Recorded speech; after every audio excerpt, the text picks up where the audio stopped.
Hey, it's BessieLB, and I am back again with another episode on Ask Me BessieLB. Let's talk about it.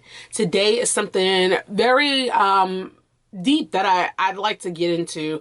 I would like to discuss societal standards and just touch base on marriage, kids, career paths, your beliefs, things of that nature.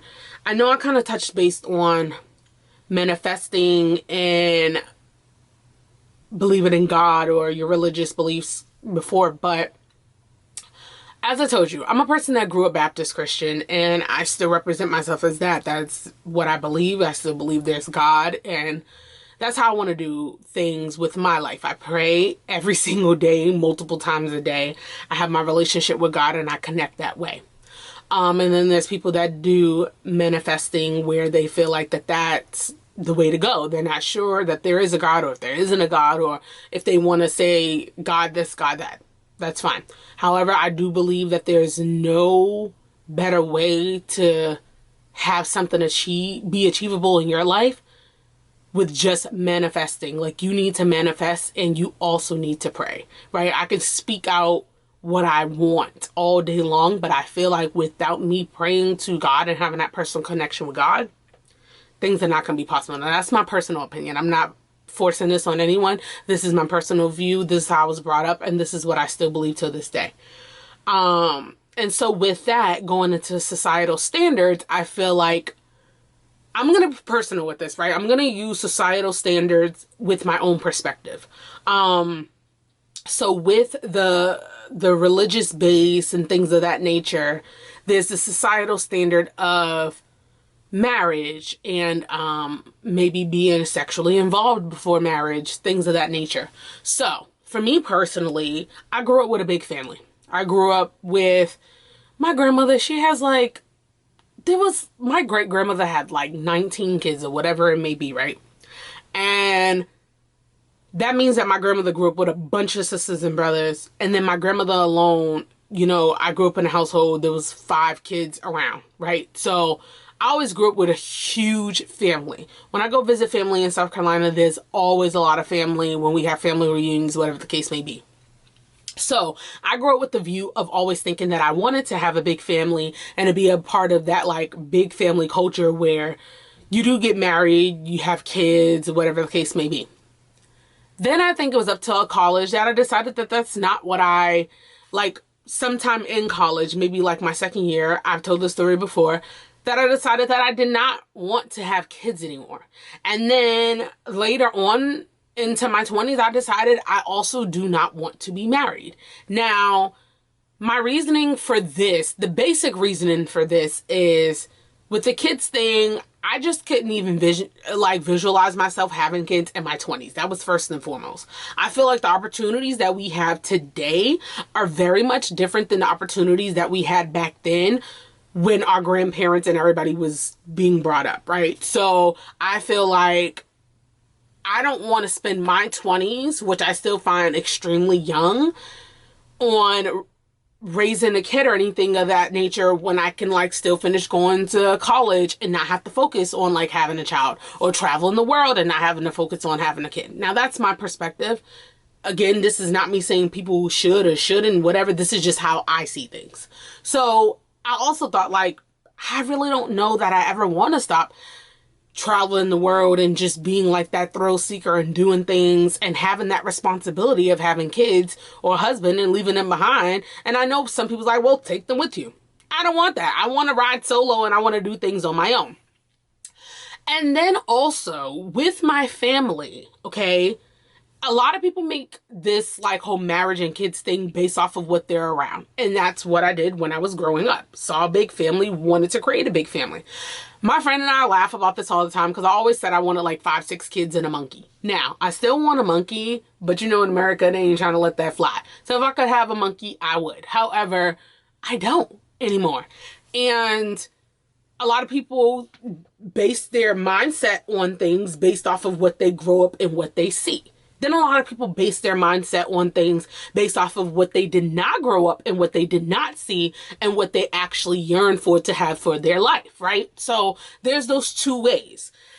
I saw it in my family. I was interested in the kids and the being with someone for the rest of my life, whatever. However, in my family, there was a lot of people that were with their partner since forever, since they was young teenagers, but they weren't necessarily legally married, okay? I have my grandfather that's been with my grandmother since I was like 5 years old. They're not legally married. My grandmother was legally married, but she's not legally married to my grandfather. However, I see their love and their connection that they hold without being legally married. I have another aunt that's with someone she's been with for years. She's not legally married. I have another aunt that is married. They have kids, whatever the case may be. So I've had it in my family where people get married or they don't get married, but either way it looks, they still are in love. They are still with one another and they still have some form of partnership. And that's what's very important to me, is that society says it has to be marriage. It has to be documented on paper. You got to take it to the court. You got to do this. You got to do that. Why? Why? Why do I have to do that? Because it's more like a comfort blanket and secure for you in the sense of having the government be in your business, having you file things together, having you just basically have your life documented within the government on paper, showing what do these two people do together? How are they cohabitating together? How are they bringing their lives separately together as one? I don't need that. I don't have to prove anything to anybody. That's how I feel, right? Like, me and my partner can sit down and have that discussion, but it doesn't have to be a legal format. We can verbally state something. Hell, if we wanted to write if we wanted to write our own little document and say that we agree on this, that's fine, but I don't care about that. I care about the partnership that me and the person that I'm going to spend my life with focus on. Now, back to the religious aspect. I do feel like we can plan out and we can say what we want in our lives till our heads explode. But if you are a believer in God, God is going to place in your life whatever he finds best suited for you. So you can plan. But my grandma always says you could plan, but if it's not in God's plan, if it's not in God's will, baby, it ain't gonna happen. That's just period, okay? That's on period. It's not gonna happen if that's not how God best sees your life happening. So I don't believe in abortions, right? That's another thing. I don't believe in abortions. I've never had one. I never carried a child. But if I was out doing whatever I was doing that ended up making me conceive and carry a kid, then I'm gonna have that baby, and that's period. Okay, so I don't plan and I don't foresee marriage and I don't foresee children and all this stuff. Would I be a hell of a mom? Hell yeah. I have my god babies. I love them to death. I've helped raise kids in my family. I've been around kids. I know how to be a mom. I know how to be an aunt. I'm really great at that. I just don't see it for me permanently. Okay, if I had to step up and raise my god babies, my nieces, nephews, whoever, I got you, okay? But I don't foresee it for myself. If God sees that's fit for me, a year from now, 2 years from now, 5 years from now, then that's what it's going to be. That's my review on the whole, like, marriage and kids and all this thing. Because I feel like society is really pushing down people's throat. Oh, you gotta do this and you gotta do that. You don't have to. And then it sucks too, because then you meet people and they're like, oh, why don't you have kids? You're in your 30s. And you're like, I didn't know I had to. Where is there a rule written that I have to? I don't have to have kids. I don't have to be married, right? So then it goes back to the religious standpoint, because I saw the other day on someone's YouTube, it said, did you have sex before marriage or did you not? Okay, and there was one couple that said they had sex in their life, but when they got into this relationship, they decided that they weren't going to have sex anymore until those two got married together. Then there was someone that was like, absolutely, I've never had sex in my life. I completely believe in the fact that you shouldn't have sex till marriage. Then there's some people that's like, yeah, we have sex now, we're gonna have sex when we're married, whatever. I understand at a religious standpoint, you're supposed to wait until you're married, blah, blah, blah. Most people have not in this day and age, okay? But how does that fall? And I asked this question to somebody the other day. How does that fall into place for someone that doesn't want to live by societal standards and be married, are they not supposed to have sex until they're in some sort of partnership? Because at that point, it's not considered marriage, it's just partnership, right? Like, what do you do with that?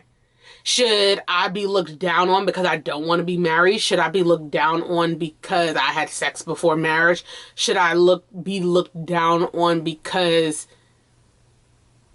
I'm not going to wait until I have the partnership because I'm not getting married? So then that means should I never have sex at all because I'm not getting married? So it's like all these things, right? Like you start going into your mind with that. My quick answer for it is you gotta live your life. You gotta live your truth. And whatever relationship you have with God, that's between you and that's between him. That's not between anybody else. And you gotta make your own decision and don't let society tell you how and when and where and whatever on how you should be living your life, because that's your business, not anyone else's, okay? Now, the societal standards or career paths. That's another conversation because people oftentimes get into, oh, well, you should be doing this job. You shouldn't be doing that job and blah, blah. And most men do that job. Most women do that job. And man, baby, let me tell you something. There's these celebrity hairstylists out here, men, okay? Celebrity nail techs, men. Okay, celebrity fashion designers and regular fashion designers, men. There's women firefighters saving people's lives, women. Okay, there's auto mechanics, women. It doesn't matter what your job title is. If you bringing in that money, as Cardi B said, if you bringing in that shmoney, that's all you need to be worried about. Don't worry about what your title is and what you're doing. If it makes you happy and then you bringing in that shmoney, don't worry about what somebody else got to tell you about what career path you should be taking. F societal standards, okay? These are just a few freaking standards that they're putting out there, but you need to not worry about societal standards and you need to learn to live your best life and live your truth. That's just period. Doesn't matter what people think about you and how they portray how you should be living your life. So that's my view on societal standards. That's only just a couple. There's so many societal standards out there, but I'm really interested in seeing what you guys think and how do you feel about societal standards? How do you handle societal standards? And maybe just sharing some personal views that you don't feel like is set up to what society deems okay. But that's how you're going to live your best life, baby. Okay, so I've shared some with you. Share some with me. Drop it in the comments below. And I am super interested to read and discuss with you about how you feel about them.